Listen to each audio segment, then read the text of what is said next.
Hi guys, welcome back for another episode of Coffee Time. If you ever wanted to buy a Humvee, this is the episode to watch.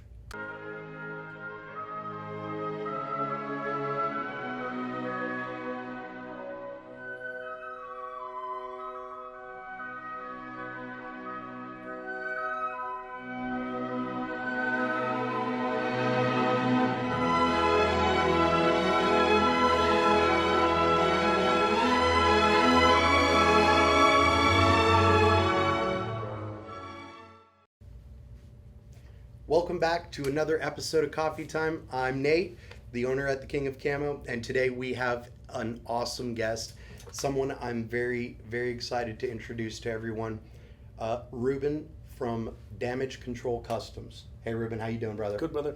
Good nice to be see you. here. Thank you for having me, man. It's great to finally meet you. We've been friends on Facebook for 3 or 4 years. Yeah.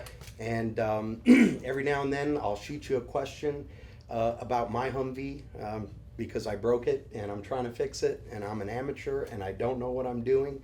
And you always have the right answers. So I love seeing the builds that you do.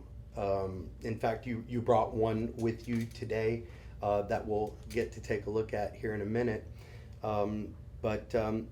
It's absolutely stunning, the work that you do. Appreciate the compliment, man. Yeah, man. There's a lot of guys out there who do this work, right? Work on Humvees, buy them from the military, restore them, and then sell them to the public.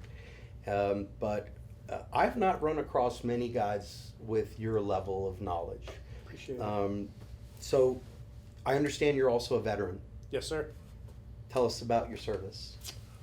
So this goes back to 2004. So I served from 2000 to 2004. Perfect timing, if you can imagine. Had a conversation with family members. Do I join the military? Do I not join the military? Oh, it's peacetime. Of course you should join the military. I joined the military and a coal bombing happens. Yeah. I'm joining the Navy. Keep that in mind. I'm going to boot camp and the USS Cole just gets blown up. Great timing. Get back, get deployed. On the way back, 9/11 happens. So the moral of the story is it wasn't the best time to join the military, but I served in the Navy as a damage controlman, hence why Damage Control Customs. Badass. From 2000 to 2004 with 2 deployments out to the Persian Gulf. Can't say I took bullets, but hey, I floated while the Marines took the bullets. Well, that's awesome. And listen, whether you were a cook or you were a operator, man, we here appreciate everyone in the service. So thank you for your service. Now tell me about how you got into Humvees. This is where the wife is going to get happy. She calls it a mini midlife crisis, which I kind of agree with her. 100. But it actually started off reading some article on Yahoo News or something about GovPlanet auctioning off Humvees, and read it once, read it twice, read it 3 times, and one day I said, listen, I'm going to buy this. Whether I can figure out how to register it or not, if I can't figure it out, I'll end up with a really cool golf cart. If I can't figure it out, I'll end up with a really bad, truck. Yeah. So I ended up buying a Humvee and figured out how to register it in Georgia because Georgia's a free state and believes in private property ownership. Heck yeah. And registered it, drove it around. A lawyer gentleman wanted to buy it, offered me money I couldn't refuse, and it's just snowballed after that. So you went out and you bought another one? Actually, I ended up buying 2. Okay. I ended up buying 2, and it's beginner's luck, of course, right? But I ended up buying 2, put a for sale sign on the tailgate. I didn't even get an opportunity to register it. Some gentleman called me and said, hey, my boss needs 3. I said, I got 2. He said, my boss needs 3. So I called a local friend of mine that had an extra one. We got him 3 trucks, sold the 3. Now, it's never been that easy again. Not even close to that easy again. But that's just how it started. It's a mini midlife crisis that I'm really glad I started doing it because it's really a de-stressor for me. I'm not sure how many of your viewers know this.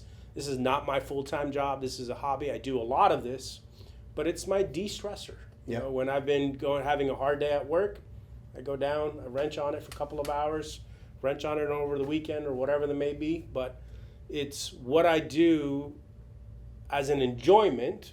And yeah, maybe I'll make some money, maybe not, but I enjoy doing it. Man, that's badass. And I totally feel you, man.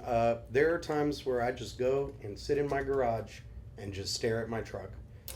And people are like, "What is wrong with you, bro?" But I have been obsessed with the Humvee since I was a boy. Yeah. I was born in '82. Oh, we're not far apart. And my model year is an '89 troop carrier. Okay.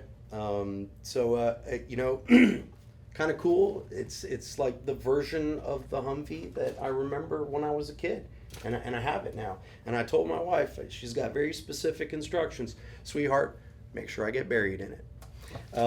Anyway. Actually, I got a funny fact for you. Yeah. 4 years of service, never sat in a Humvee. 4 years of service, never sat in a Humvee. First time ever in a Humvee was as a civilian. Wow. Yeah. That's interesting. Yeah. Well, I guess if you're on a boat, you're not going to be riding in a Humvee. Yeah. Speaking of the Humvee, I think now might be a good time to just walk out there real quick and have a look at all the cool stuff you've done to that Humvee. Sure. Let's All go. right. Let's check it out. Some of the things that you did to your Humvee. Yeah. So obviously the basic services stuff, right?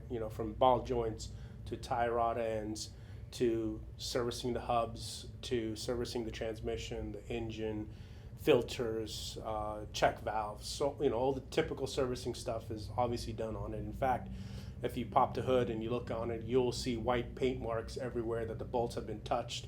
We mark that, hey, this is where it's been touched, this is where it's tight, and so on and so forth. But typical service. Then you start looking at some of the aesthetics. We have the Baja on the 24 bolts, but we don't have just the typical. We have deleted the run flats and we've put the inserts for the better ride quality. Makes a huge difference. Yeah, we were talking about this earlier when you pulled up. When I got my Humvee, I was driving it down the highway, 55 miles an hour, and it was doing this kind of thing.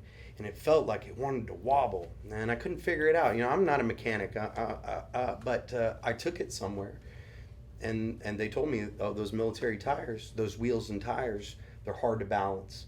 And they recommended that I get, a civilian set. And I did, and it improved the ride quality tremendously. Of course, it takes it away from being super original, but none of us really keep our Humvees original. We want to add cool stuff to them. And what did you do to the interior of yours? Well, let me go back to the tires real quick, if you don't mind. So there's a couple of things. Obviously, the run flat has his play in it. And yes, he's right. It's pretty much impossible to get a really good balance with the run flats in it. But the other thing is, listen, these trucks have been sitting there for years. They're not moving. They're going to get flat spots. And they're going to start getting dry rot. I mean, you're going to get tires that look beautiful, but if you start looking close enough, you're going to see hairline cracks coming on those tires. So quite honestly, in general, if you get a Humvee, those tires got to go. Yeah. For your own safety, for the safety of the people around you, safety of the people in the truck, more than likely you should plan on replacing those tires. So I'm not surprised that they said that. So, but yeah, let's go back to the truck. So obviously, all around LED lights. Every single light from interior to the exterior is all around LED lights. And you swap those out? Yeah. It's the beauty of the military, right? Everything's numbered. All you got to do is match the number to the number. Whether it's 91, 17, or I think 18 for the headlights, I forget all the numbers, but just all you got to do is match numbers. It's Legos. Put the blue block on top of the blue block, and it'll magically work as long as you read the training manual. Yeah. Training manual is your buddy. It's your best friend. But all around LED lights. Obviously, the truck has been painted. The truck has been lifted. The bucket seats. I mean, you sat in that thing. Oh, man, those were so comfortable. I might have to swap mine out. Yeah. For sure. And then I noticed a screen in the center of the console. Yeah, backup. It's a backup camera that's hooked up, so when you turn on the truck, the whole camera turns on. You can turn it off if you wish, but it's set up where you can't leave it on. As soon as you turn off the key, the camera turns off, so you don't have to worry about draining your battery. Yeah. But it's a backup camera that's been set up in there. And the most important, not the most, but one of the other important things is if you notice the entire interior has been insulated. Yes. And I don't mean just the matting. If you look underneath the matting, there's insulation on it. Yep. Then we got the roll of the matting and ran the entire mat across the whole interior of the truck. And it looks beautiful. My truck does not have any of that insulation in there. It's just bare metal. Yeah. And in the winter, it's cold. Yeah. And in the summer, it's hot. Yep. No air conditioning in my Humvee. Does yours have air conditioning? No, this is a 10 series truck, so it doesn't have AC in it. But when it comes to the whole winter and the summer portion of it, so the insulation does actually two things. It's heat and noise. So Yeah. you're buffering for the noise. That's right. And you're buffering for the Because heat. it's not a quiet ride. You know your right foot's calf is getting hot Yep. unless you've got some insulation around there. 100%. That's very true. I've noticed on longer rides, my leg getting pretty hot and having to keep my leg off the side. Wall. Yeah, the side wall. Very cool. course. So what else have you done to this particular Humvee? Well, this one actually started off as a slant back, believe it or not. But the owner didn't want a slant back, so we took the slant back off of it, and the owner wanted the soft top, so we swapped it out for the soft top. Okay. Obviously, we've installed the bumper, the mud flaps, and all these other little things. We've added the phone holders, the cup holders, just some creature comforts inside of it. But the prize to it, quite honestly, in my opinion, is the lift, the tires, the paint, the insulation is critical, and the LED lights. You want to be seen, and you want to be able to see. People ask me, hey, what should I be doing? My first thing is change your rear tail lights. They need to be able to see you stopping. Yep. Change your headlights so you can see where you're going. Yep. But the other lights, sure, maybe change it, maybe not. That's all up to you. But whether your turn signals are LED or not, it's irrelevant. But people need to see you stop. You need to see where you're going. Yeah. And we'll walk around and you'll see some of the. We'll continue walking around and so you'll see some of the other cool lights and stuff on it. But yeah. Very cool. And one thing I noticed that's very different about your truck on the interior than mine, mine's an M998. Yours is a 10 series, but mine came from the Army. National Guard. Yeah, your National Guard. Yeah. Where did yours come from? USMC. Okay. Yeah. So what is that switch down there? Yeah. So the Marine Corps trucks were set up for venting or for forging, whereas the National Guards weren't. So that's what that venting is for. So when you're really truly ready to forge, assuming you have the forging intake and the forging exhaust, then you take it off the venting and then you put it on forging, and so you can go ahead and forge it. And that's a true way of doing it. I mean, you see guys that will buy the deep water intake, deep water exhaust, and assume that they're all set, ready to go, Yep. but forget the fact that their dipsticks are not set up for forging. And then they're sticking out halfway up, and they're going to suck water into their engine, and now you got water along with oil, and water don't mix very well. Yeah. No, sir. Yeah. And the paint job looks new. Yes, sir. On that truck too. Yes, sir. Did you do that? Yep, it's cart paint. Okay. Yeah, Sherwin-Williams. Yeah. Good luck getting it. Yeah. It's a little tough now, but yeah, Sherwin-Williams cart paint. I personally prefer the OD green. Yep. I do not prefer the camo. Yep. Not my preferred, but it's not for me to decide. Yeah, mine's I wanted mine flat black. Yeah. And so we Rapco flat blacked it, and it looks pretty sexy. Yeah. I love the way that it looks. I take mine off road all the time. Do you ever take yours off road? Honestly, no. It's not something that I'm interested in. Yeah. I've done it in the past. I have done it in the past, but it's not something that I do all the time. I've noticed that your Humvee, your personal Humvee, Yeah. is really set up more military style. It's got the push bumper on it. Yes, sir. It's got the turret on it. Yes, sir. Just looks super aggressive, badass, and I even dig your logo on the hood. Thank you. Looks super sexy. So tell us a little bit about your website. What are the things that you offer on your website? Yeah, so I mean, the reality is I end up with a lot of stuff for the Humvees, and if we have extras, we sell it on the website. It's not a real primary source of anything other than, hey, I've just got a lot of this stuff. If you need it, come to me. If I've got it, I'm happy to sell it. Yeah. It's not a big driver for anything, quite honestly, other than it's there. If you need it, you can come to it. But when it comes to my own personal truck, it's a 1045 also. And it's really set up as a show truck. Yeah. It's got all the cool bells and whistles, but the truth of the matter is, in all honesty speaking, I prefer driving this truck over driving my tan truck. Really? Yeah, because it's cool. It's cool, but it's crammed. It's got all kinds of radio stuff everywhere, all kinds of wires going anywhere, and it doesn't have the insulation, so it's louder. And You know, we've tinkered with it, so it's, you know, it's already louder because we've tinkered with the exhaust, we've tinkered with the intake, we've tinkered with the fuel, we've put the turbo engine in, and blah blah blah blah. So it's got all this cool factor. Yeah. And it is a cool truck. But the truth of the matter is, if I've got an hour-long drive, I would much rather do it in this truck that we're looking at than doing it in my own personal truck. And we'll pop up some photos of your other truck as well as my truck. But yeah, so moving on, we usually take a little meme break. Sure. And we like to give our guests a couple of memes to look at and get their original reaction. So here's the first one. I'm gonna pass it over to you. Oh, this is gonna be one. Yes, especially ones with the tires that have not been balanced, still have the run flats, and you haven't taken out the run flats or changed the tires. Absolutely. Yeah, it's funny. But you know, I mean, I've got a couple of videos of these things going 85 miles an hour plus. 100. If you do the service, you put better tires on it, you'll be safe doing that.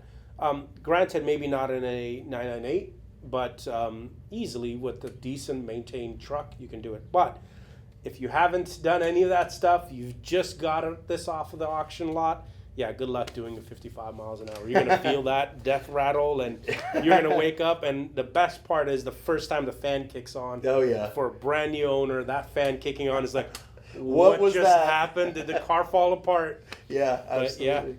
Yeah. That's so funny that you mentioned that. You know, I must have hit 4 mailboxes on the way home with my Humvee when I got it. Took a while for me to get used to how wide it was, but yeah, awesome. Here's another one.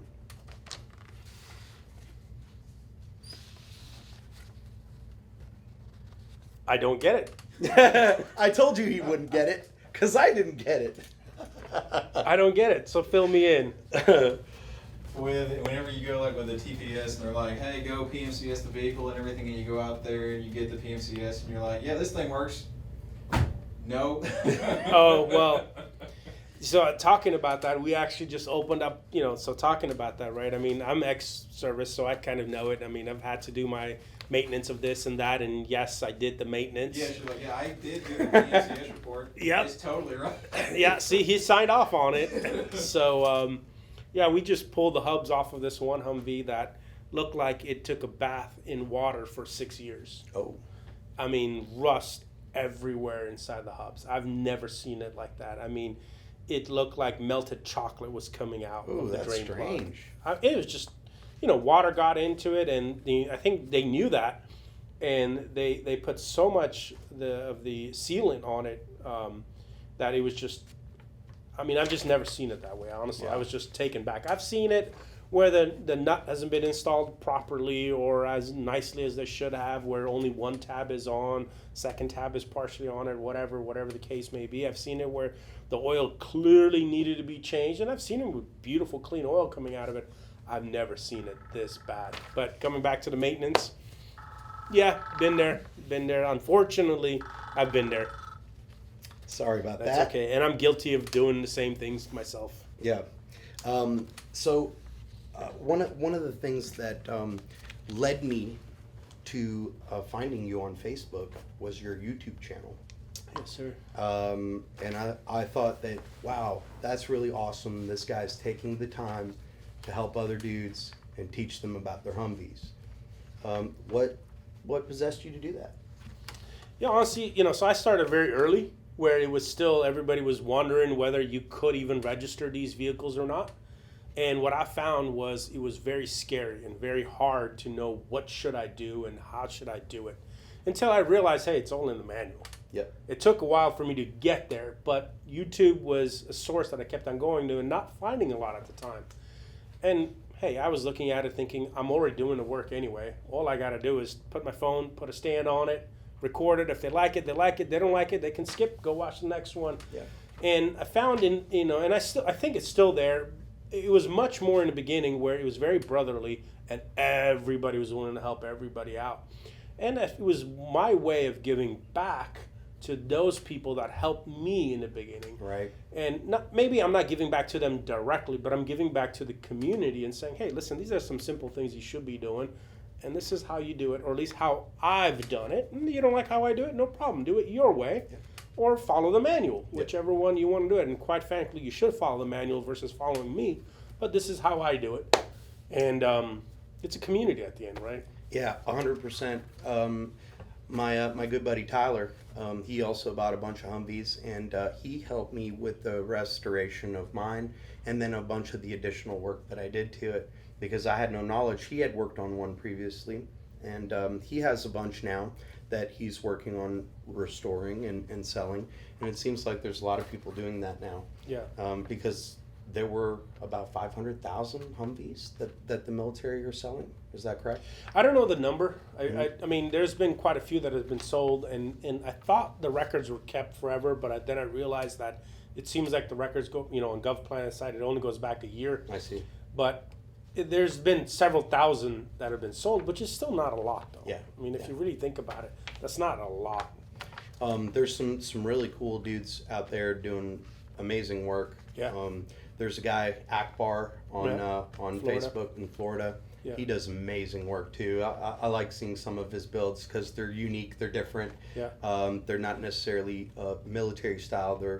They're kind of more upgraded and more for civilian life and showing off and having a badass truck.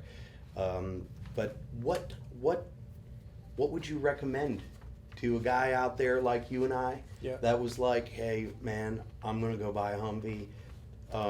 What kind of advice would you give those guys about getting into the Humvee world and maintaining their Humvee? Yeah. It's not what you want to hear, but I'm going to tell you exactly what you need to hear. Whatever ideas you have, scrap it all. Just scrap it all. No upgrades. Start with the maintenance. Clean your truck. Make sure it's mechanically sound. Do not buy a single upgrade for 6 months and after you finish doing the maintenance. Once you've got a mechanically sound truck and you're certain it's a mechanically sound truck, only then start with the upgrades. Only upgrade I would say, sure, do in the beginning is your tires and your lights. Yeah. And when I say lights, I'm talking about headlights and tail lights. I'm not talking about all the lights. Everything else, leave it alone. You can get to that top when you need to get to that top. You can get to that cool light bar when you can get to that light bar. You can get to the USB port whenever you can get to the USB port. But if you're driving around with an unsafe vehicle because the hub is about to fall off of it, that's not cool. But I see it over and over and over again. Guys will post a video, tow truck arrives, drops off the truck, not a tow truck, but whatever. A truck arrives, drops off their Humvee, they're on the road. Yeah. You have no idea what's in that fuel tank, what kind of garbage you're putting through that injection pump. Drop the tank, clean the tank, check your check valves. And just basically I typically start at the end of the truck, back of the truck from the fuel, and then I move forward, clean it all out. I don't just change the fuel filter, drop the whole canister. Yeah. Clean the entire canister, reassemble it, put it back together. Once you're in there, you'll start seeing more of the dry rot and so on. Address all of the mechanical issues, then we can start talking about upgrades. The cool seats, they're cool, but they can all wait. I apologize if you don't like what I have to say, but it's just, and I say this over and over to people that reach out to me, but we always end up with, but I want. Yeah. I want this, sure, no problem. We'll add that. But you are better off spending that money on mechanical service, whether you're doing it or you're paying someone else to do it, versus buying that gun turret. Yeah. That is awesome advice. Really awesome advice, because that's one of the first things I noticed about my truck when I got it. The steering was off. It was acting funny at speed. It just didn't feel quite right. And after doing a little bit of looking and research, and as you mentioned, checking the field manual, wow, that thing's incredible. It was designed for a soldier out in the field who knows nothing about mechanicking to be able to take that manual and be able to repair the Humvee in the field with the tools he had available to him then. And if a guy like that can do it, a guy like me with a bunch of resources and time can definitely do it. Forgot where I was going with that. Well, but you said something important, right? I mean, the reality is there isn't anything secret in what we're doing. Right. It's just a question of, do you want to spend the time and do it, or do you want to pay someone else to do it? If you wish to do it, it's all in the manuals. All you got to do is spend the time and read it. Yep. I mean, take something as simple as changing your starter. I believe, don't quote me, nobody send me comments saying you were wrong, Ruben. I think per manual it's 11 steps. All you got to do is open the manual. It tells you, take this bolt off first, disconnect the battery, blah, blah, blah, blah, blah, blah. But it's all in there. All you Yep. got to do it. Now, the question is, do you have the appropriate tools to do it? And do you have the time to do it? Some people don't have the time, and that's okay. Yeah. But what's not okay is getting in and driving off and hoping that something that sat there for 10 years is still as good. And Yeah. and I think I will add one more thing to it is we don't realize it. I didn't realize it in the beginning, but I think most people also don't realize it, that when you're driving a vehicle, it's partially self-lubricating itself, right? Those ball joints are moving. That grease is moving around in that joint, and it's lubricating those walls of that joint, for example. As that fuel is traveling through the lines, it's lubricating. There's oil in it, no matter what. It's all the motion is lubricating things, but these trucks have been sitting for 10 years. They're going to have cracks everywhere. Pretty much everything that's rubber should be, at a minimum, you should at least put eyeballs on it to make sure it's safe, not cracking or already cracked. And once you start driving it, it's going to expand, contract, expand, contract, expand, contract. And those little cracks are going to turn into big problems when you're going 75 miles an hour on the highway, or you're 3 hours away from the house, and all of a sudden you've got, whether it's power steering leak or whether it is something as simple as your coolant lines. Yep. It's nothing major, but you need to go find the coolant lines, and you're 3 hours away because you didn't feel like doing them 3 months ago. Right. Ruben, that is amazing advice. And I hope that you guys out there who are looking to purchase a Humvee, listen to Ruben, go watch his channel. Ruben, thank you for coming today, man. It Absolutely. was absolutely a pleasure. Happy to be here, man. And hope to see you again soon in the future. Yeah, you guys need to come and check out this store. I mean, I'm impressed with this store. It's pretty cool. Thank you, man. Appreciate course. that. All right, brother. Cheers. Cheers.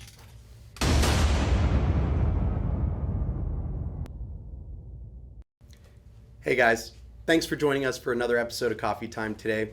If you liked what you saw, don't forget to subscribe so you don't miss the next episode.